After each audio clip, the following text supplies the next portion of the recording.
Today on the season premiere of Dr. Phil.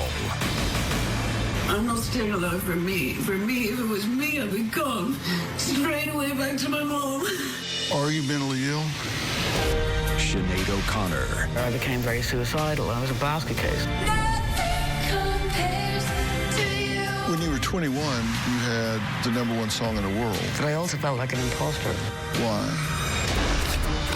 When you tore the Pope's picture up on Saturday Night Live, whose picture were you tearing up? I'm changing my name. Sinead O'Connor's gone. That person's gone. Will you do an experiment with me? Is it gonna make me cry? All the flowers that you planted, Mama, in the backyard. What do you love about your mother? But I love her. Like my mother, Dad, she's dead. All died when you went away. You say she abused you physically and sexually. Tell me what happened. Where do I start? At the beginning. I know that living with your baby was sometimes hard. She ran a torture chamber. She was a person who took delight in hurting you. Nothing compares. 3 weeks ago, I wrote my suicide note. You tried to kill yourself 8 times in 1 year. Do you want to be dead? Nothing compares to you. Now, from Nashville, Tennessee, here's Dr. Phil. Today marks the first day of the 16th season of Dr. Phil. Back in the very beginning, almost 3,000 episodes ago, I pledged to use this platform to focus on the hidden epidemics in America and strive to give a voice to those who struggle to be heard. We begin this year with an interview that I think addresses both. Sinead O'Connor shot to fame with her haunting rendition of Prince's song, Nothing Compares to You. Sinead O'Connor is the rock star who is, of course, as famous for her look as her songs. She has served notice that this is no ordinary talent. Ladies and gentlemen, please meet Sinead O'Connor. When singer-songwriter Sinead O'Connor burst onto the music scene in the late 80s, we had never heard or seen anybody like her. While she sings sweetly and speaks softly, her actions have made headlines. She became notorious around the world when she tore up a photo of beloved Pope John Paul II on Saturday Night Live. Fight the real enemy. Please join me now in welcoming Sinead O'Connor. Sinead.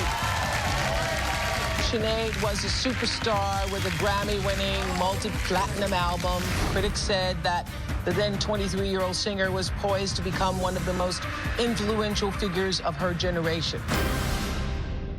Recently, fans were stunned to see the songstress had fallen on desperate times when she posted a troubling cry for help video. An alarming Facebook video of singer Sinead O'Connor is gaining views and some growing concerns. I'm now living in a travel lodge motel. I'm going to find kidney stone. I'm all by myself. And there's absolutely nobody in my life except my doctor. The mental illness, you know, it's a bit like drugs. It doesn't give a shit who you are. Sinead O'Connor, alone, distraught, and having what appears to be a complete mental breakdown. Like so many compassionate and caring fans, we expressed our concern and willingness to help. Sinead learned she was on our radar and took the initiative to call me at my office at Paramount Studios, along with her manager and a representative from the Jazz Foundation, a musician support organization. What we're going to try and do is get a transporter. We will get you to Nashville, Tennessee, to the Milestones program. You got all these people in your life. You're not alone anymore. Now, Sinead, a longtime fan of our work, asked for my help, despite questioning whether she felt like she really deserved the focus and energy. We offered to work with Sinead privately, but she was insistent that her goal was to destigmatize mental illness. She said she did not want to live in the shadows anymore and wanted to use her struggle with mental illness to inspire others to reach out for help. She wanted to be an example and a voice of hope. Very excited to be going to get some proper help. Oh God, I'm so grateful to Dr. Phil for helping me. I'm the luckiest girl in the world. I feel like a Cinderella. We were able to arrange for Sinead to leave New Jersey and be transported by a team of professionals to the beautiful and tranquil Milestones at On-Site Treatment Center, located on 100 acres of rolling hills in Tennessee. This is her story. I really sincerely want to help you. Thank you. You are a very important teaching tool because you are absolutely inspirational to millions of others that are struggling with what you're struggling with. And for you to have the courage to candidly and openly talk about this gives others the courage to come forward and seek the help they need. Right. And so, Well, I'm hoping we can save some lives. well, you're using your life to do exactly that. There's a certain group of people who are absolutely afraid to open their mouth about mental illness, and that is rockers, people in the music business, famous people. I think it's important that we, those of us that are in the entertainment industry, actually do begin to open up. You posted a video on Facebook a few weeks ago that had a lot of people concerned about your well-being. I can't tell you how many messages we got from people. I always love hearing Dr. Phil say, "I'm not going to give up on you. Can he do anything for Sinéad O'Connor? As everyone has seemed to have given up on her, I know he will not. Please help this woman." Oh. Then here's another one. "Dr. Phil, I saw this most heart-wrenching video cry from singer Sinéad O'Connor on the Daily Mail feed." Then here's another one. "Dear Dr. Phil, I just saw Sinéad O'Connor's heartbreaking but powerful video. It moved me. I so hope you could help her out." Oh. I mean, I've got pages and pages I'm of these. actually just really moved by that. I mean, look at these just...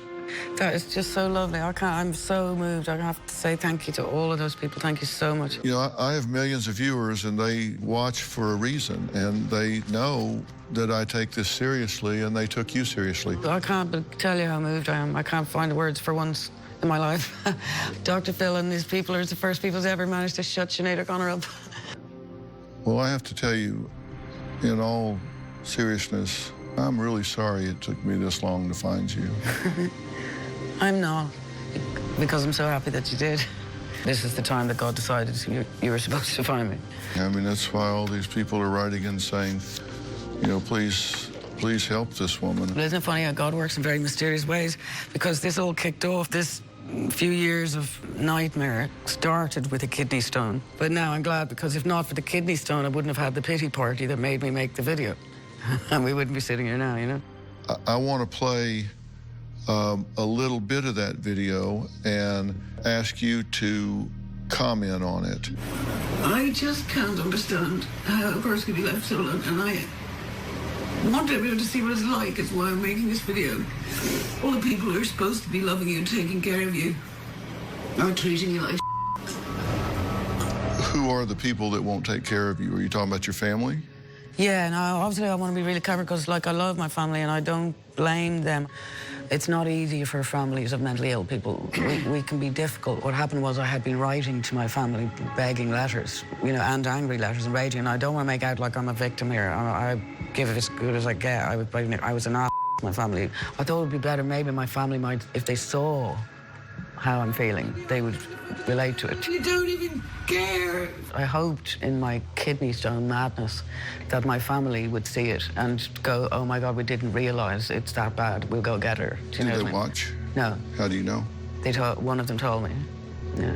I rang one of the fathers of my children, who happened to be 5 miles away from me in New York at the time, and had my 10-year-old child and didn't bring him to see me. Are you mentally ill? I don't believe I am, no, unless you say that complex post-traumatic stress disorder is a mental illness. I've had a psychiatrist, one psychiatrist told me I'm the sanest person he's ever met, which of course everyone laughs at when I say that. Musicians are always a little on the edge. We're somewhere out there. Also, I'm a child abuse survivor, very severe child abuse survivor, so, you know, I'm a little out there. I'm unusual, irregular, eccentric. What kicked all of this off really was that I had a hysterectomy, a radical hysterectomy in Ireland 2 years ago, and I lost my mind after that. And that's, I think, what happened with my family, and we have to give my family credit, and you know, they're not here to speak for themselves, so I don't want to disrespect them, but the fact is, they didn't know who the hell I was. I was told to leave the hospital 2 days after the surgery with Tylenol and no hormone replacement. and no guidance as to what might happen to me. I was flung into surgical menopause. So hormones were everywhere. I became very suicidal. I was a basket case. So yeah, I would say that after the hysterectomy, I was mental. When we talked on the phone, you told me that you tried to kill yourself 8 times. I know, I counted up the times in my life that I've tried to. In 1 year. Why? Because they left me. They left me and they wouldn't let me see my child. His father, who never bothered with the child, snuck him into foster care behind my back while I was in hospital trying to recover from being bonkers. And so off he goes into foster care. My family, they all left the child there for 6 months. Of course, I lost the plot, raging, angry. And anger was part of the suicidal feeling, and also was the grief and unfairness, and I can't get hurt unless I'm dead in front of them, blah, blah, blah, you know. But that's what it was really about. That's what made me lose my absolute mind, was that they kept me from my most vulnerable child. Also, in some of my abuse as a child, my mother quite regularly was attempting to destroy my reproductive system. So the surgery was very triggering.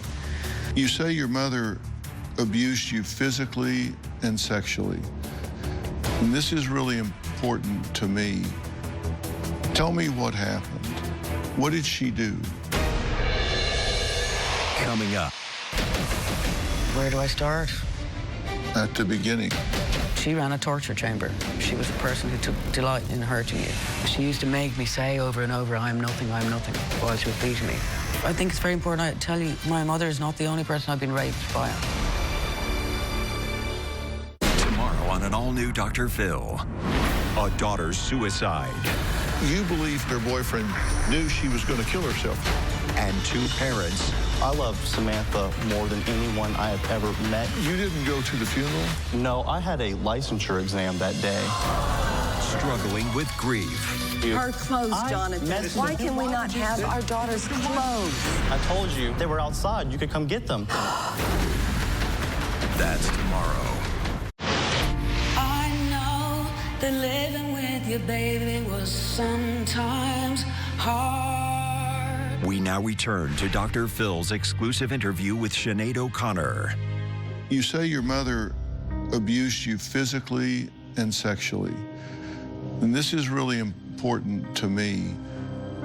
Tell me what happened. She was not well. She was really very, very, very not well.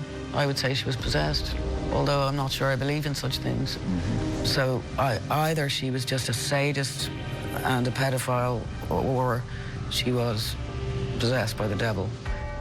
Well, let me work backwards here. When you were 8, your parents divorced after a really troubled relationship, and... Well, there was no divorce in Ireland. They separated. And then what happened was, when the day my father left, we were very upset. My father had built us a shed in the garden, a hut to play in. My mother was so angry at us for being upset that he left that she said, right, if you love him that much, you can live in the shed. So from the day he left, we were living in the garden for months. Well, when you mean garden, you mean the yard? The backyard. The backyard? Yeah. It would not be fair for me to discuss anything that she did to my siblings, so I have to only discuss what she did to me. Okay. But she ran a torture chamber. It was a torture chamber. She was a person who took delight, would smile in hurting you. What did she do? Where do I start? At the beginning. My earliest memory, she's telling me that I shouldn't have been born. She didn't want me. She didn't want girls. She wants me to be a boy. She dresses me like a boy. She chops my hair off. Whenever she beats me, which is daily, I'm naked. She makes me take my clothes off. I have to lie on the floor. I have to open my arms and legs. I have to let her attack my abdomen. She wants to burst my womb. She wants to destroy my reproductive. She wants to stop me being a female. She did this to you for how long a period of time? From 0 to 13. Thing? So she basically, it would be sweeping brushes, she'd be stamping on me with her feet. The phone would ring in the middle of it and she'd be like, oh, hi, how are you? Her foot would be on my naked on the floor. I'm 3, 4, 5 years of age. Kindergarten, I win the prize for curling up in the smallest ball. I remember being about 5 or so, we were meant to go somewhere for the weekend. She made me put on a dress that used to belong to my sister and the button was missing. She beats the out of me because the button is missing off the dress, takes the dress, takes the light bulb out of my room, locks me in my room, and then everybody leaves for the weekend. She's the type of person, she'd make you get every Bible in the house and every hockey stick. We used to be terrified. The last day of school in summer was the most unhappy day of our lives. All the other kids would be delighted. We'd be hiding the hockey sticks and the tennis racks and crying because we're stuck with her for the summer. She would invent reasons to beat you up.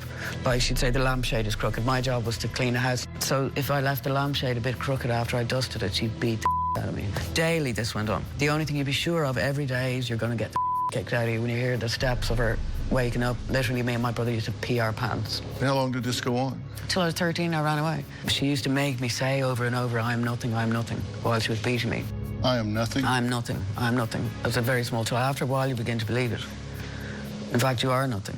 For 38 years, these wounds have been festering within you, and you've never had trauma treatment for this until right now. This was my treatment. I understand. Music. I think it's very important I tell you that my mother is not the only person I've been raped by. I've been raped several times by other people as a child. And how old are we talking about? 3, 4, 5, 6, 7, 8, 9, 10, 11, 12. This was an ongoing part of your life? Strangers in Ireland, yeah. Who was protecting you? Social services didn't exist. I mean, I had my mother put in hospital at 13 for 3 entire months, which is why I had the courage to leave, because I had 3 months freedom. My first single is a song called Troy. It talks all about, I remember at Dublin in a rainstorm, sitting in the long grass in summer, keeping warm. It keeps talking about the garden. Like, there's constant references even in my songs. If you listen to my albums from time, you know, immemorial, like, they're diaries of a person in recovery from child abuse. From song 1, single 1, is telling you what happened. And the reason I've done that is because I knew if I didn't tell and I didn't become well known, no one would ever have known we existed. What happened to us in that house, there should be a monument to it. There was a point at which she stopped abusing you, right? Yeah. Did you ever talk to her about it? Coming up. There's a reason for everything I do, and this has to do with your mother. Will you do an experiment with me? Is it gonna make me cry? Dr. Phil's exclusive interview with Sinéad O'Connor continues. Did you grow up in a house of horrors? Bear in mind, this is what happened in Ireland to Ireland's children. Sinéad, this is not normal. In Ireland, was not sadly, it was. No. The priests were teaching it to the people. Priests were not teaching mothers to go home and stomp the ovaries out of their children. I mean, you're a child. A child doesn't deserve that. You say your mother abused you physically and sexually.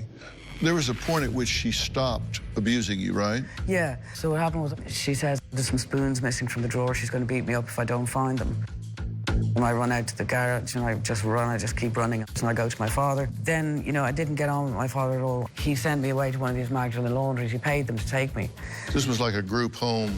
Magdalene laundry, they're notorious. Yeah. And I used to run away from the place. Interestingly, the nun there bought me my first guitar. They're the ones that spotted, okay, the only way we're going to save this music, you know. Anyway, I go there, and I'm running away from there all the time to my mother, to go stay with my mother. I guess I got to be the same size as her. She stopped hitting me, you know. So we developed a very good relationship between the age of 14 and 16 and a half. We had a great relationship because she was blown away that I forgave her. Did you ever talk to her about it? One day I did ask her, why did you do what you did to us? And she said, I never did anything. What are you talking about? And I was furious with her, raging with her, that I didn't talk to her for about 9 months. Next thing I hear, she's dead in a car crash. Did you have unfinished emotional business with her when she died? Well, the whole family did. Nothing could ever be fixed again and will never be fixed again. It's very kind of God to take her. Her life was hell. You wouldn't want to be her, do you know? So I was relieved for her, relieved for me, but devastated to the loss of her. She was my best friend. There's a reason for everything I do, and this has to do with your mother. Will you do an experiment with me? Is it going to make me cry? I don't know. Okay. Okay. I'm looking for the exit. You don't need to run. The first thing I want you to do with your eyes closed is I want you to picture your mother's face. And when I say picture your mother, I mean I want you to see her face, negative or positive, doesn't matter. See her eyes, see her skin, the way her hair fell over her forehead. I want you to experience the scent that identified your mother, the sound of her footfall when you hear her walking, the tilt of her head, everything that defined your mother. Now, I want you to answer this question. what I resent about my mother. She kicked the out of me. Go on. She won't change her clothes. She won't wash. Same for us. 5 years living in the same clothes, no washing. She won't heat the house. She won't get lights. She won't get out of bed. She won't stop taking drugs. She never tells me I'm pretty. She never tells me I'm sweet. She makes my little brother scream. She smells sick. There was a smell about her that was sickness. Smell of evil, you know. And how did she hurt you? How did she hurt you inside? Kicking me, kicking me, and kicking me, and kicking me, and kicking me. And telling me I'm evil, and telling me I shouldn't have been born, and I'm the reason my father left. It's my fault.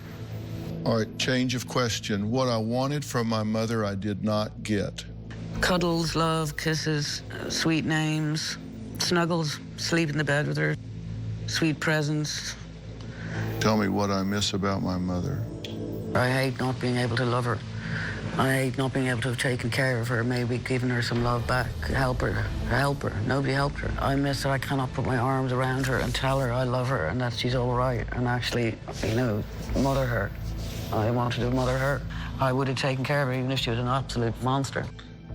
Without even thinking, what do you love about your mother?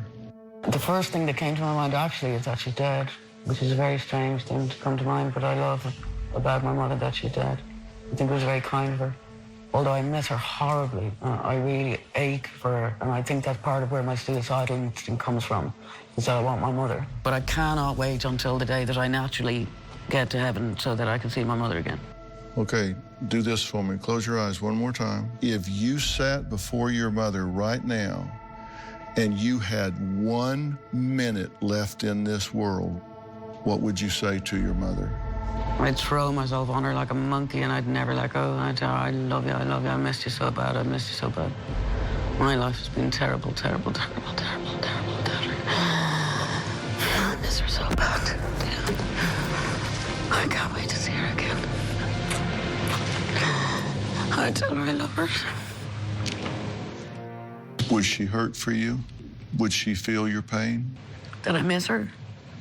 Yeah, I like to believe, and I do believe, that me forgiving her and loving her has helped her in terms of her karmic payback after death. To be in each other's arms, that's what me and her want, really. Do you know what I mean? To be in each other's arms would make both of us so happy, you know? Do you think, with the clarity of where she is, she knows what she did to you? Coming up. When you were 21, you had the #1 song in the world. But I also felt like an imposter. How so? All the flowers that you planted, Mama, in the backyard. Do you think your mother, with the clarity of where she is, she knows what she did to you? Yeah, but she knows that it's okay because I forgive her. I tried to get my sister to forgive her. She said, no, I can't. And I had a nightmare about it that night. And I said to my mother, are you not upset that my sister can't forgive you? My mother said, I do not want what I haven't got. And that's why I called the album that. And when I cried in that video, it was my mother I was thinking about. All the flowers that you planted, Mama, in the backyard. One tear falls down my face in the video. But she's relieved to have my love and my forgiveness, you know? You said she cut your hair off. Yeah. Why do you keep your hair shaved? When we were children, my sister had the most beautiful red hair, glorious red hair, the type you'd be jealous of, like just beautiful. You know, like that gorgeous woman on that show, Mad Men. You know, that woman that just like Jessica Rabbit looking, you know? But my mother took it into her head that my sister's hair was ugly and horrible and disgusting. And she started, when I had long hair, she would introduce us as her pretty daughter and her ugly daughter. And that's why I chopped my hair off. I didn't want to be pretty. It was dangerous to be pretty too because I kept getting raped and molested everywhere I went. Have you ever told anybody that's why you keep your hair cut short? A couple of my friends, you know. But that was a huge part of it. I didn't want to be raped. I didn't want to be molested. I did not want to dress like a girl. I did not want to be pretty. You know, other girls beat you up if you're pretty too. The other reason wasn't the music business. I was asked one day by my record company, would I grow my hair long and wear short skirts because they wanted to sell me on my sexuality. And I was like, I didn't want to be sold on that. I wanted, if it was going to be successful, I wanted to be because I was a good musician. So I said, no, it's got to be about how I sound. Plus I was a protest singer. I came from an age of protest singers. The artists I was influenced by, etc., they weren't the type that were selling themselves on how they looked. When you were 21, you had the #1 song in the world. Did you feel like you had the #1 song in the world? Yeah. But I also felt like an imposter. How so? Well, I knew, because of my own song, I couldn't understand why people like my songs, the songs I wrote. That was a Prince song, so of course I thought, well, that's great, it's a Prince song, of course everybody loves it. But I felt like the imposter that people loved the album. That's what was shocking to me. So I'd be doing the gigs and I'd be singing my songs and the people would go mental, and I'd be thinking, why are they all going mental? And I'm just a complete and then I'm on like David Letterman, or I'm on Jay Leno, or I'm like, I'm an imposter. What am I doing here? Why are these people? I felt like an imposter, which a lot of musicians feel. A lot of musicians tell you the same thing. As soon as you get off stage, you're just the you normally are, isn't it? Yeah, I mean, I'm just a country boy from Texas. Yeah, and I'm just a crazy bitch from Dublin, you know. When you tore the Pope's picture up on Saturday Night Live, whose picture were you tearing up? The Pope's. I mean, what did the Pope represent to you? Coming up. I actually became a singer because I thought it was so evil that I was going to go to hell, and I wanted to sing so that I might have a chance of getting into heaven. Tomorrow on an all-new Dr. Phil, a daughter's suicide. You believed her boyfriend knew she was going to kill herself. And two parents. I love Samantha more than anyone I have ever met. You didn't go to the funeral? No, I had a licensure exam that day.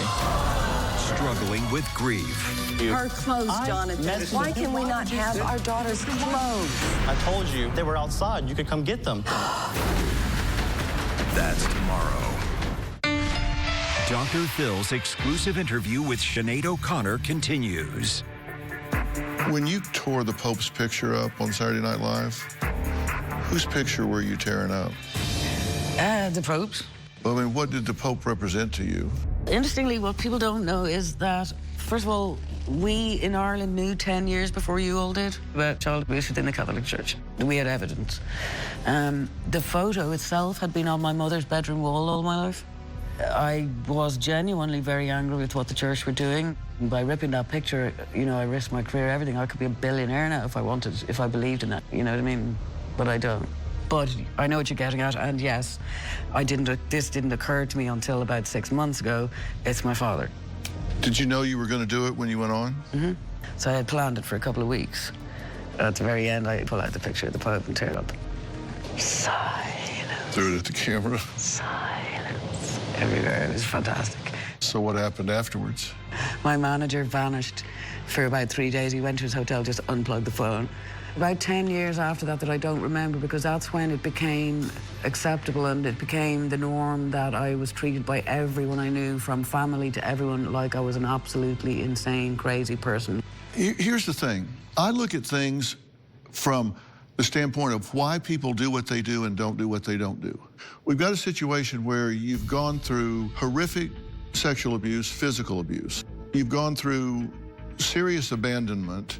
This leaves really scars on people. And to me, when I talk about psychological scars, it's the same as if you had a scar on your arm. Oh, I have a few on my body from me, Mummy. Nice memories. You then have a hysterectomy. For some women, your hormones can change dramatically and you can become very depressed. Then we have to understand that a part of your sexual abuse is your mother stomping on your reproductive system. Now here they come at age 49 and somebody says, okay, we are taking your reproductive system. It's not a real stretch to think that that triggers, of course. Okay, here we go. My mother, she's getting her way. Then your child is now my most vulnerable gone, and you don't know where. So I start asking myself, not why you're reacting the way you are, but why not? Exactly. Can I high-five you? Yes, you can. Thank you. Okay, so now... That's what I've been screaming at, but no one can hear me. And you know why? It's because I'm Sinead O'Connor, the artist who ripped up the picture of the Pope. I told you on the phone, I said, you're not alone anymore. And I meant that. A million people have said that to me, and you're the only person that had ever said it that I believed it. And you know why I believed it? Why? Is because you kind of kicked my ass as well. Yeah. It made me trust you. Did you feel that you were left to die alone? Coming up. Tell me about this guitar.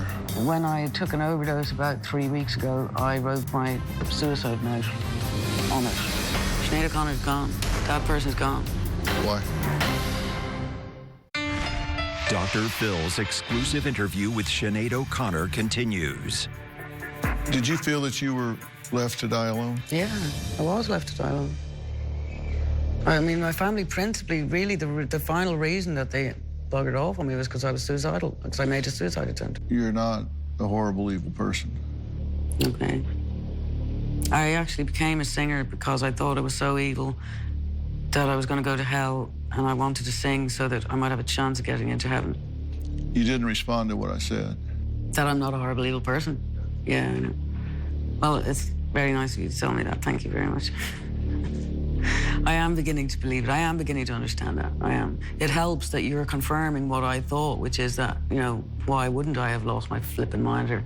Listen, I made you a present. I've got to show you what it is. We had to draw a picture of what our life would look like if it was exactly what we wanted. And I'll explain it. All right. Okay. For some reason, I have an enormous attachment to the American military, and I want to work with the dying veterans, specifically as a sitter. That's terrific, and it's very forward-looking. You have to sign it for me. My new name. Okay, and what is it? Magda David. Sinead O'Connor's gone. That person's gone. Why? Because I don't want to be that person anymore. Are you going to record as Magda Devitt, the artist formerly known as Sinead O'Connor? Yeah, for the first album, I'll have to say that. I will have to do like Prince did, yeah. Do you think it will be hard to resurrect your singing career after being away for a period of time? No. My career is in live performance. That's what I'm born for. I am a very, very, very brilliant live performer, and I love it. I told David Foster that I was going to talk with you, and that you said one of the things you wanted to do was get back to your music. And I said, if she wants to, will you work with her and do songs? You're kidding me. You're joking, right? You're kidding me, right? This is just, like, unbelievable. Like, I'm Cinderella here. This is crazy, because the whole thing, since you got in touch, I'm like Cinderella. I asked him if he would work with you, produce a song, write with you, and this was his response. Oh, my God. Of course, 100%. Whatever you need from me, I am there for an hour, a day, or a week. She's a major talent. I was just talking about her the other day. Oh, my God. Because, you know what? I think we're doing so much good to start making some bloody music. I haven't been working for 2 years. Well, that's why I was saying I've been working on this from every angle. Tell me about this guitar. I wrote my first 2 albums on a 12-string guitar. So I bought this beautiful Gretsch guitar on Amazon. And when I took an overdose about 3 weeks ago, I wrote my suicide note on it, which I don't know if you want to see. It says, "Forgive me, I just could go no further. Hashtag one of millions." After I put the video on Facebook, a beautiful Irish man calls me, who I happened to have bumped into 20 years ago in Ireland one day. He lives in Jersey. He says, "I know these people at Jazz Foundation. They work at Englewood Hospital. I'm going to bring you there. They're going to help you out." Next thing I meet Wendy, and they saved my life. They literally bring me bra, clothes, shoes, everything. I have nothing. The Jazz Foundation are incredible people, and we do have a crisis in rock and roll at the moment of suicides. The whole purpose was to bring this to the attention of other people to help them avoid committing suicide. Well, that's the thing. She's using her life, but that's the time to use it. She's a great teaching tool, and she has all of this stretched out ahead of her. And the musicians are the healers.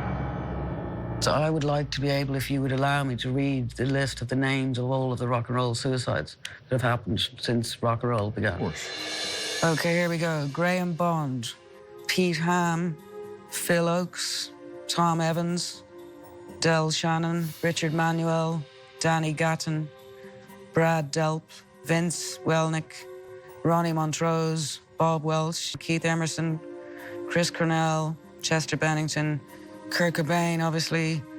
I include Amy Winehouse. I include any artist who died from drugs in the music business. That is a suicidal behavior. Whitney Houston, poor daughter as well, God help her. Well, I know there are hundreds more. There are hundreds more. But I want to include it in there everybody that died of drugs or drink. Will you play it? But yeah, I will sing you a song, but I'd love to, yeah. When we come back, you'll get a chance to hear Sinéad sing. Her voice is just as pure as when she released Nothing Compares to You. But first, take a look at some of the other great shows we're working on this season. We're starting season 16. Can you believe it? You bring heroin into my home? You gave up on me. You told me I wish you were dead. Where did these come from? Never in my life have I been physical with anybody. Your son was a part of my family. My son has never been a part of your family. I'm a really good drunk driver. She was arrested in her car with no pants on. You seriously believe you're not an alcoholic? What about our wedding day? You need to learn how to close your mouth. You need to get yourself under control. Why are you dating a 14-year-old child? That's a fourth-degree felony. You're just a loser, Paul. You're a verbally abusive dictator. You're the failure of a parent. You're the failure of a parent. You have no job. You are living in the car. I have 2 vehicles. Does the other one have a windshield? Who do you think you're talking to? I am your father. Your daughter, we know, is violent and physical. Shut the f*** up! And you want to get up in her face and say, "What are you doing?" I hate myself so much. There are times where I just want to die. But if I kill myself, I know my family would be so hurt. So that's why I just hurt myself. So they wouldn't have to pay for a funeral. My stepdad is guilty of molesting me and my sisters. These women have lied to put me in jail. You know what you did. I didn't do what you said I did. Oh, yes, you did. I am not a liar. I am a strong, powerful woman despite all the crap that you did to me.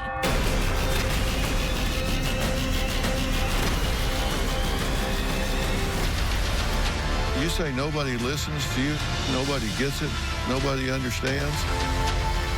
Look me in the eye. I do.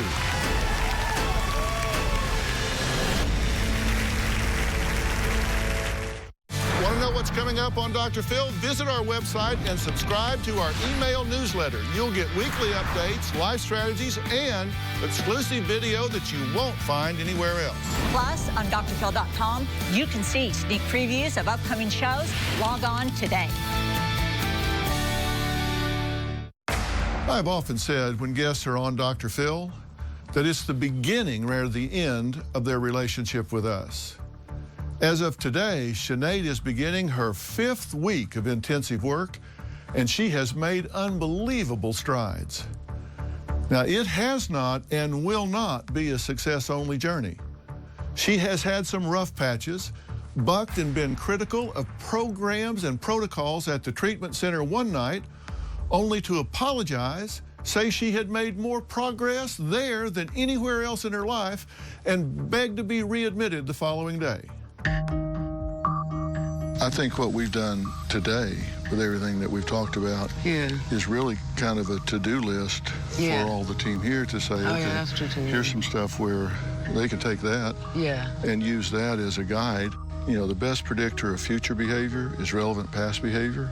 You know, as soon as you create a week, then 2 weeks, 3 weeks, then those 3 weeks predict the next 3 weeks, and then pretty soon you have momentum in a healthy direction, and you're finding meaning and creating value and creating relationships. You're an angel. I love you. Love you, girl. Cool.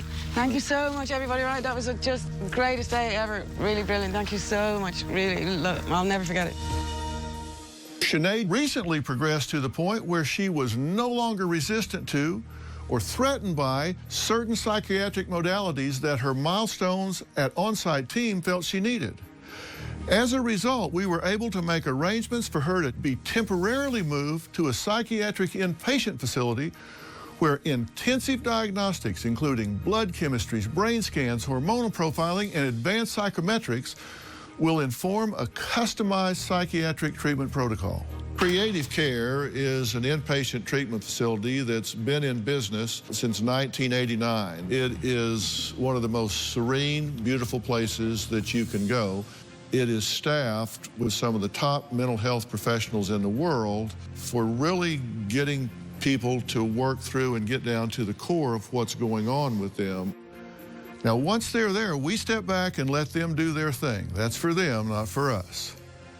But suffice it to say, Sinead feels like she is no longer alone and that she is now getting more support, care, and love than she has had in the last 20 years.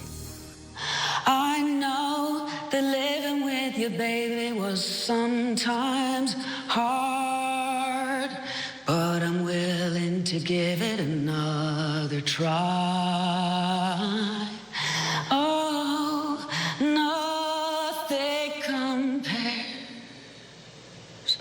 nothing compares to you.